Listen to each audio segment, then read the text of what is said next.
What is going on, everybody? Welcome back to another week of Hero or Zero here on the Heroes for Hire podcast. My name is Shaun Meehan, and joining me as always is professional wrestling announcer Conor Lawler. Oh no. And in the red corner. I don't think I have a career in that. Isn't there the two brothers? One does like UFC and one does wrestling. I think one of them does cameos that you can actually I mean, get if them you to had that shit. If you had that voice, I would be cameoing non-stop. What do you mean if, Conor? They have you doing Chris O'Dowd cameos. But Chris hasn't hired me. I just do it. Chris is not involved in any way. It's like that merch that's knockoff, but you've knockoff cameos of Chris O'Dowd. I think there's a market for it, to be honest. I think you could really make a lot of money. Nobody sounds like me, thankfully. Jesus. I like your voice, bud. It's the voice of my best friend. You said that with like your eyebrows shut up like, this guy's definitely talking shit. No, it's my truthful eyebrows. This is Hero Zero. This is the show where we choose one comic book character every single week. We talk their good points and their bad points, so we generally just give you a bit of a rundown of everything to do with that character. Now, I normally choose DC characters, so like Batman, Superman, all those losers. And Shaun normally talks Marvel characters like Iron Man, Captain America, other losers. The Orb. The Orb. But we don't talk about the big characters. We talk about some of the smaller ones you may not have heard of. Maybe, hopefully, you get involved, start reading some issues with them involved. If you like what you hear, if it's your first episode, you don't have to do anything. Just chill out. But if it's your second or above, we would really appreciate 5 stars on Spotify or on iTunes. A like, a follow, a share. That would be absolutely amazing. And just basically support us in any kind of way, because you're all legends. But that's kind of about it. One way you can support it is the Patreon, which does help to keep the show going. And it means that if people might not have noticed, we don't put the ads on anymore because we don't really need to, because of the Patreon. So thank you that kind to of everyone. Sounded a bit. Sean, I'm going to be honest with you, you sounded like a bit of a dick there when you said that, but at the Conor, same okay, let me pull it back. Okay, I hate capitalism, alright? He's like, I hate capitalism, but at the same time, I do like money. Look, we need it to keep the show going, so I can voice my opinions. For everyone who supports us over on the Patreon, as you've noticed, there are no ads no more on the show, because people are just absolutely just so nice, so kind, and they support us. And we do extra content over there, exclusive content that only they get, because obviously they deserve it. So if you want to get involved in that, you can head on over there. If you don't want to, and maybe you're going through a difficult time right now, all these episodes come out for free as well, so you won't miss out on the Hero Zeros or the movie Mondays, or Weird News, and the Heroes for Hire show on Mondays. Whatever you want to call it. Whatever you want to call it, we're still workshopping that. It's week 25. But Shaun, it is your week. Last week I did Mr. Miracle. I'm excited to know who you've done this week. Yeah, so I'm doing another suggestion from one of our patrons, actually, Waffles. And for anyone that didn't listen to the main show, Heroes for Hire show, again, whatever it's called, for anyone who didn't listen to that this week, there's a good 5 to 10 minutes at the end of that where I went fully insane and just talked about Laika, the first dog in space. I do vaguely remember that having been in the conversation. Good, helpful. I do block out a lot of the things you say, but what I will say is what I found is the new thing on Monday's show is that we have about an hour where you're kind of normal. Now, normal for you is different for most people, but like a 5 out of 10. Yeah, well, maybe a 3, but sometimes then for the last 20 minutes, Shaun decides that he's bored now, and he lets out the true Shaun for the last 20. I make my own fun. And then he makes his own fun, and it's basically me hanging on for dear life going, could you explain that point of view? And so, as a result, Waffles very kindly messaged in and was like, hey, since, you like Laika so much, why not talk about Cosmo the space dog, Conor? Oh, perfect. So we are going to be covering the comic history of Cosmo the space dog. Very much a supporting character in comics. Cosmo has never had their own run, as far as I'm aware. A powerful Grant Morrison run in the 90s. Cosmo. Yeah, where Cosmo gets the power of God. So, just a brief run through, a little bit of trivia, a little bit of powers. Quite a fun little character. Okay. So Can I just ask, very quickly before we get into it, is Cosmo still alive, the character? Yes. Because it was a weird vibe on Monday in terms of we were ultimately having a conversation about a dead animal or a dead dog, which I think brings the vibe down of any kind of conversation you're having if you bring up, I don't know, just a dead dog. Some dogs die. It's sad that they die. Actually, I have an anecdote. I knew you fucking... No, I am so upset for it.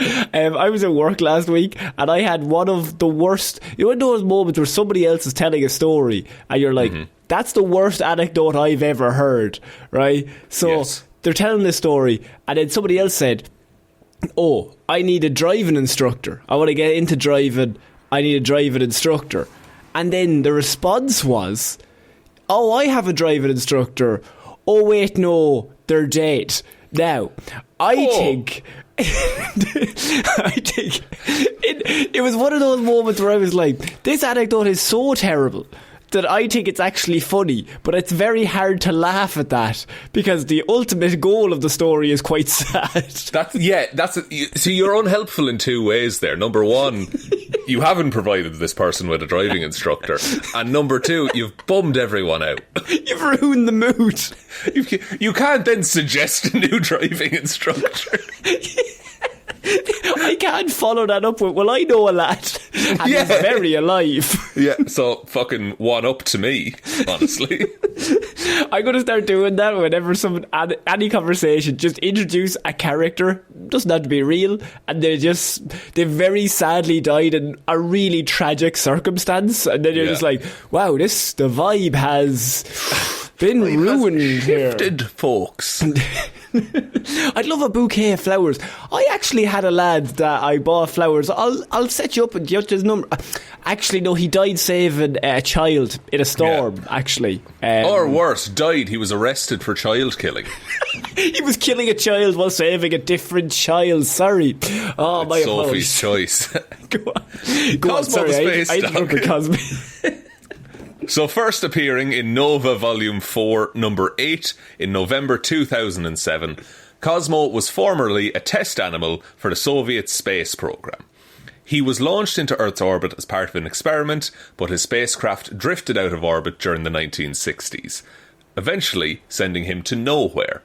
And Nowhere, for people that don't know, is like a space station colony society that lives in the decaying skull of a celestial, which is one of Marvel's gods, perhaps? I mean, the easiest way to explain it is that it's in the Guardians of the Galaxy movies. That's the one.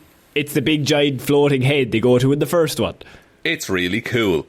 At some point during his drift through space, cosmic rays mutated him, giving him psychic powers. Thereafter, he became Nowhere's chief of security. So he arrived, was able to talk. Pretty good for a chief of security, even if it's a dog, to be able to read minds. That's actually almost perfect for a chief of security, because then you find out if someone's up to, a bit of devilment. Professor X is missing a trick.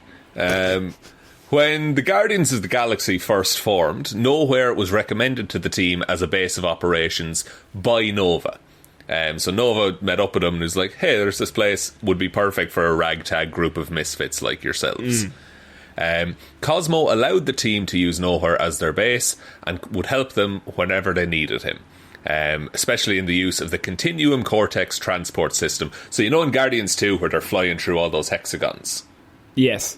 Cosmo's like an expert in navigating that, just because psychic dog, smart brain. It's funny how like a lot of stories say, like with Thor, he's got the what's the thing that travels to Earth? The rainbow thing. The Bifrost.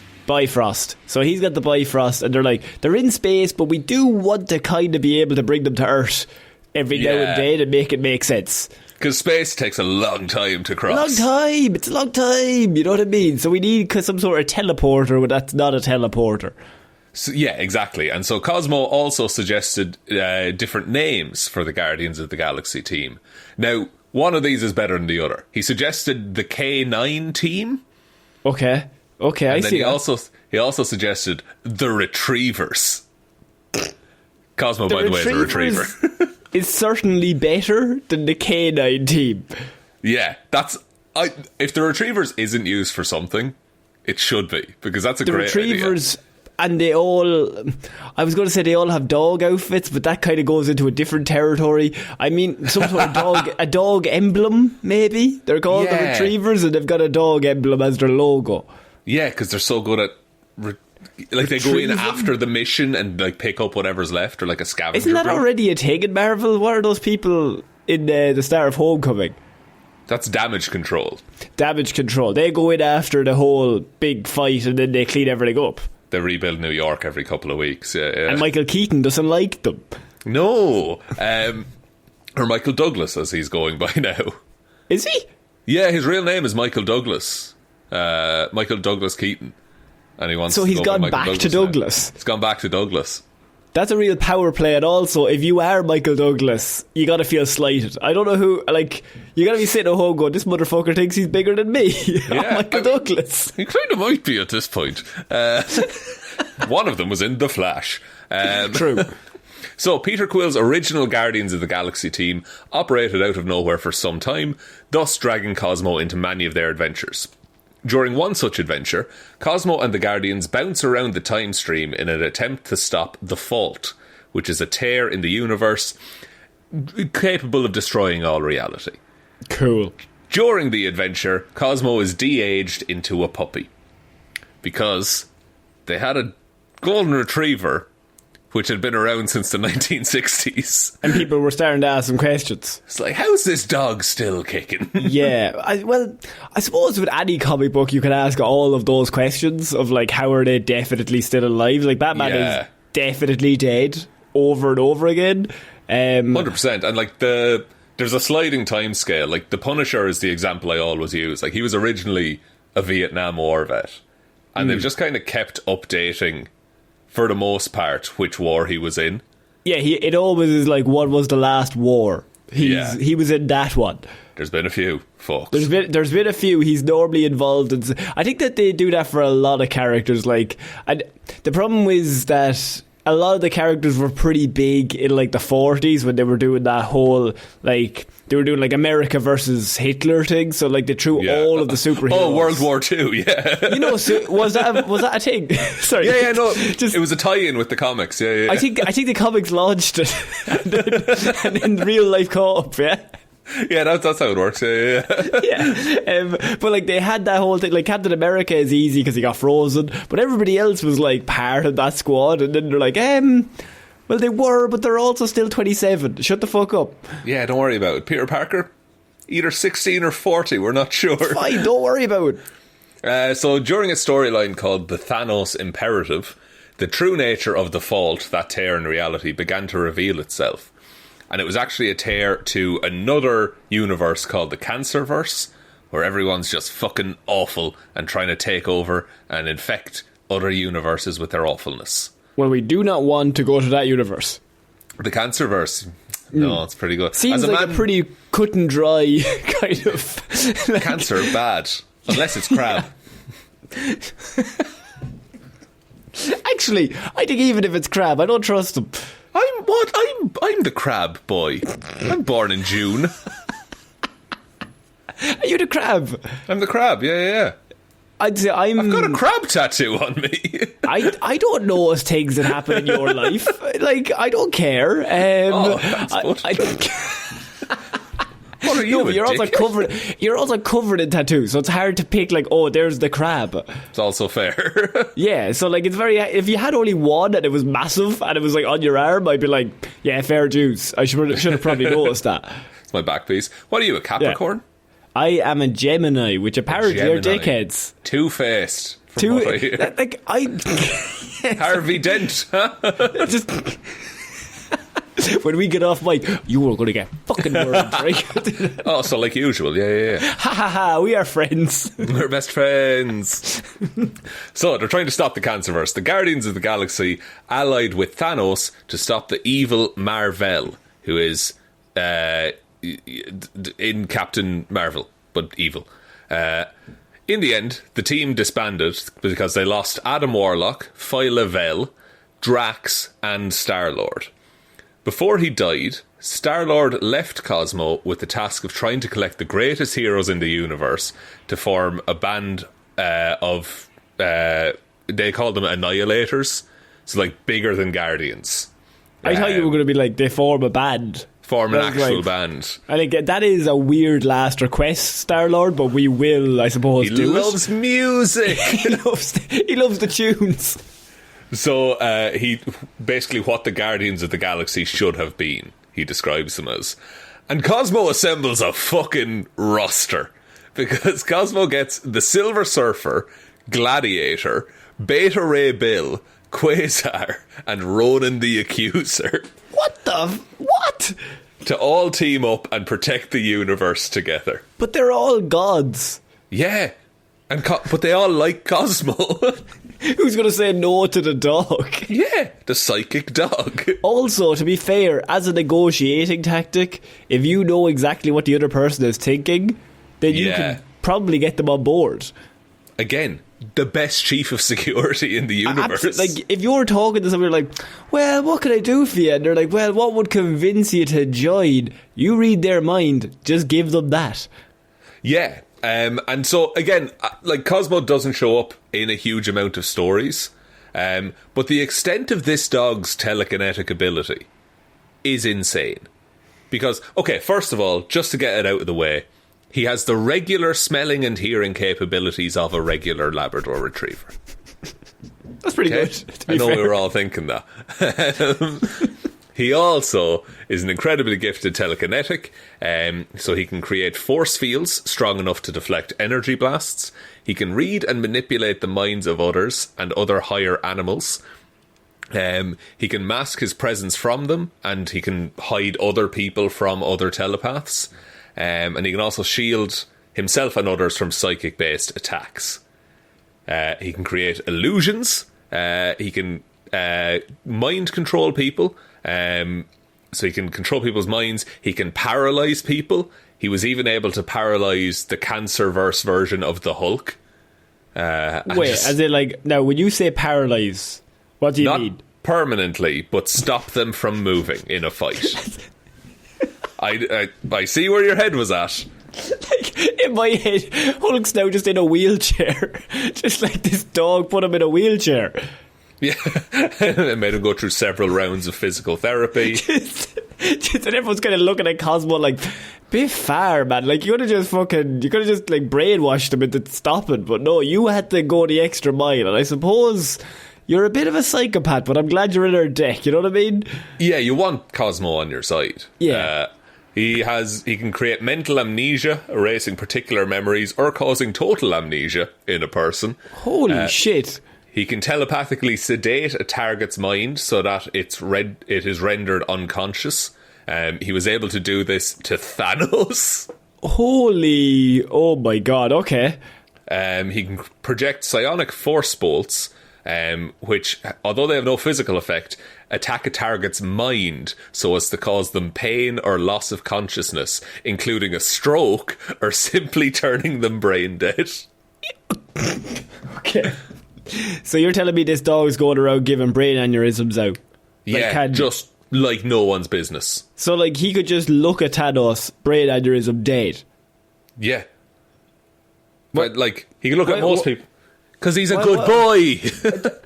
Why is he not doing that? He doesn't want to. He's happy where he is. But Thanos is a dickhead. Yeah, but he doesn't. Cosmo doesn't want that in his dog conscience. But he'll handicap the Hulk. Oh, in a heartbeat. Yeah, he hates the Hulk. He's taking away his kneecaps. But Thanos, let's hear him out. Yeah, and then since becoming a baby dog, a puppy, that's what it's called. Since becoming a puppy and then aging up, since he's reached like maturity, he doesn't appear to age physically anymore. He's just going to be a dog. Or maybe he has aged incredibly, but he's brainwashed everyone into seeing him as his original age. Interesting. And the benefit of that would be? Just, you always want to look well. Just vanity, of course. Yeah, just vanity, really, of the dog. Weaknesses, he can be dampened. His powers can be dampened by certain poisons. And he can also be psychically overloaded. So if someone sends out too much psychic energy, it can affect his ability to use his psychic powers. They definitely just set that in, because otherwise this dog is unstoppable. Pretty much. What I'm getting at is if Cosmo had Magneto's helmet, he would be unkillable. Why do we not create a helmet for this dog and just solve all the problems? Because he's a regular dog, he can't breathe in space, and he has to wear a little spacesuit all the time. It's so funny that, he's the guy in space forming the Guardians, and he's the least equipped to do this in that he can't breathe in space. Yeah, but he doesn't need to, because he's on nowhere. That's just where he hangs out. What year was this character created again? 2007. Oh my god, so it's very new. Very, very new. In the grand scheme of comics, but even before the MCU, Cosmo was a thing. But to me, I'm you just do that the minute Leica goes up on that ship in 1961 or whatever it was. Yeah, and then that's your dog character. And then you just have a dog character, because that's the perfect... the kids are loving this dog. Fortunately, it didn't really land, but they're loving this dog. Yeah, and so this is actually one of the bits of trivia I have, is that Cosmo was loosely based on the real-life story of Leica, who was sent aboard the Sputnik 2 to test whether it's possible for living things to survive the launch and the conditions of an outer orbit. However, Cosmo, as you will have known through this report, is male in the comics, whereas Leica was female. So when they were bringing Cosmo into the MCU, James Gunn made Cosmo a female as an homage to Leica. Isn't that neat? That's a little neat one now from James. Yeah, again, me and James, we both talk about Leica.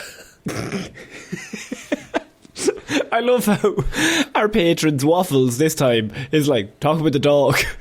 Yeah, all I'm saying, it's a very good dog. He's the best dog, I assume. Oh, of course. I did like that in Guardians 3, the through line of she's a good girl. Yeah, and the thing is though that if Cosmo wasn't a good dog, you would still think that, because they could just take your brain and just turn it to mush and then That's make true. you think that. Cosmo could be a bad dog, but we would never know. I'm convinced I'm thinking Cosmo's a dickhead.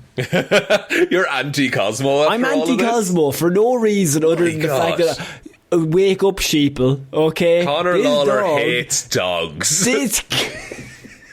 Only the cute ones. I love the vicious ones. Only the ones that have overcome incredible odds to survive. I hate Lassie. I hate her. I threw that kid down that well. Oh, also, Cosmo has a special collar that they can talk through, because obviously they're a dog and can't speak. Yeah, well, I mean, you say obviously, but this dog can do literally anything else. True, it could also just speak in people's minds, but just prefers to speak with a collar. That's just showing off. Okay, yeah. Is there anything worse than he gives you a brain, a proper problem with your brain, you collapse, and then all you hear is that weird dog robot voice going, "Got him." I mean, you're not coming back from that. I think my ego would be taking a hit, this is the worst day I've had in a while. There's one element as well that I haven't talked upon that I don't think you'll like very much. Great. So, Cosmo also has a tesseracted storage crystal chip on his collar. And basically, they needed to evacuate all of Nowhere one time. All of the citizens and the population of Nowhere, hundreds of thousands of people. Yeah. And so they were able to compress everyone into a little chip and then put that into Cosmo's collar. And then Cosmo was just looking after the whole population of Nowhere for a while. And they got out again. But that's one of his bits of equipment. It's not that I don't like it, because I suppose it is a dog in space that's psychic, so I think there's a lot of buy-in up to that point. My follow-up question would just be, I would love to see the panel where, one, they came up with that idea, and two, they executed the idea of turning all of those people into a chip. I'll be honest, I think it happens off-page. Of course it does. They just say, we've made this and this is how it works now. Shut your fucking faces, they're all in the chip. Grow up, you're in a chip and now. then the follow-up thing is, how do they get them out of the chip? Again, off-screen. Oh, they're all here. They're all here, we made it. We all survived. We all survived, no problems, we were all in the chip. Don't worry about it. But that, Connor, is my report of Cosmo the space dog, the second greatest space dog in the world. What was the first? Leica. Oh, okay, that's fair enough. Come on, what are we doing here? Was there a monkey that went up as well? There was, but I haven't deemed it necessary. You're not as emotionally attached to the monkey as you are to Leica. No, I think Leica was more hard done by. First monkey in space, name Albert II. Albert II. 1949 they put him up there. Yeah, lad, this is before Leica. Jesus. Oh, and they tried to bring him back, but his parachute failed. See what I've done now? Now I've bummed everyone out. I knew a monkey once. He went into space. Parachute didn't open on the way down. Dead. Dead. Fuck me. So I feel like I brought the mood down there a little bit. Oh, but, God, what a way to hundreds of thousands of feet. So the monkey. And they tried to bring him back as well. Yeah, he came back, to be fair to him. He came back at a certain speed that was not good.